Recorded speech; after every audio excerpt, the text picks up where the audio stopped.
welcome to another episode of Shift Happens. I just realized when I put this in my reel, it doesn't play the full thing, and I still don't know how all this works. So if you want to see the full reel, click on to see it on my page. If not, carry on. Just hear what you can.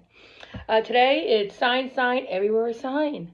And I have a number of friends going through grief, and I thought, man, maybe this is a time to talk about the signs because they're so important, if you want to stay connected to your loved one on the other side. And a lot of times we just explain them away. Oh, it's just coincidence. No, it's not. If you want to get more signs that your loved one is okay and they're still around you, acknowledge them. They come through numbers for me, songs, and then just things that personally that I know it's them, and you would probably have your own. For some people, like when Martin passed, a robin showed up. Not only did the robin show up, it went into my neighbor's kitchen. I didn't have the back door. So soon after Andrew passed, my son, I wanted him, because we were always in the car and we would sing songs together, and I said, I want to hear a song that reminds me of you. He sideswiped me with this. So what came on next? Aerosmith's Angel. And that was a song I had for him when he was a baby.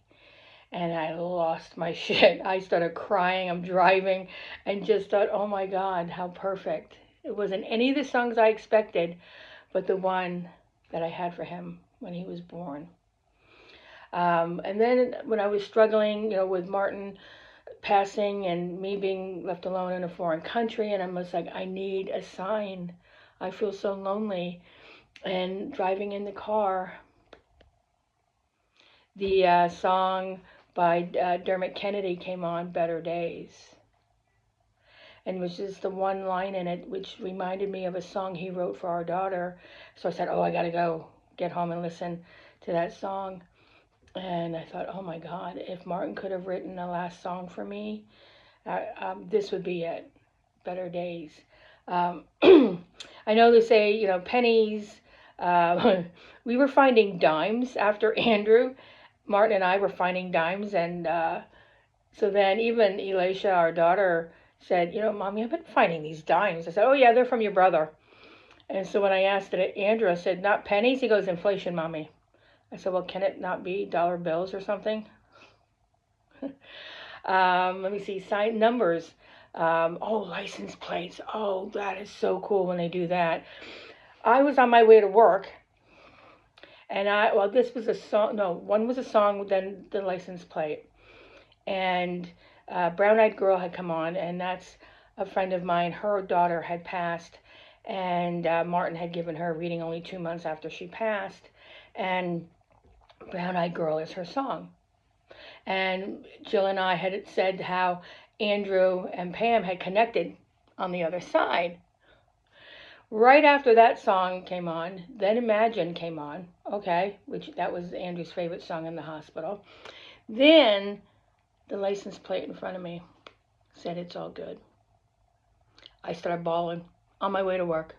I mean, the team tagged me big time, and then there's other times you just see the license plates with the numbers. Like now when I see 202, it means a birth of something, because that's the time my son was born, or him just saying hello. So pay attention to numbers you see all the time. Really listen to the songs that they're saying, sending to you. I'm trying to talk a little bit louder because I'm just using my phone, and I don't know, the volume goes up and down, whatever. And then after Martin passed, I was talking to a neighbor, and these two white butterflies together were flying right by us and around us. And he said, so I didn't want to come off too woo-woo. He said, that's probably your husband and son. I said, I was thinking that. So don't just brush it off as coincidence. The songs, birds, animals, they're constantly trying to get your attention. And when you do that, you'll feel their energy just surrounding you, and you'll feel their love. So Stay tuned, tune in. And again, like I talked before, that's building the bridge to your loved ones. Because they're still around you, they still love you, and they want you to feel it. They want you to feel the joy and happiness they feel. So remember that and look for the signs, ask for them. You know, ask for them, and you'd be shocked at the signs that you'll get. And then you see the shift happening in your energy. And yes, you will always miss them, but somehow you can also feel close to them. So live your life with no regrets and die laughing.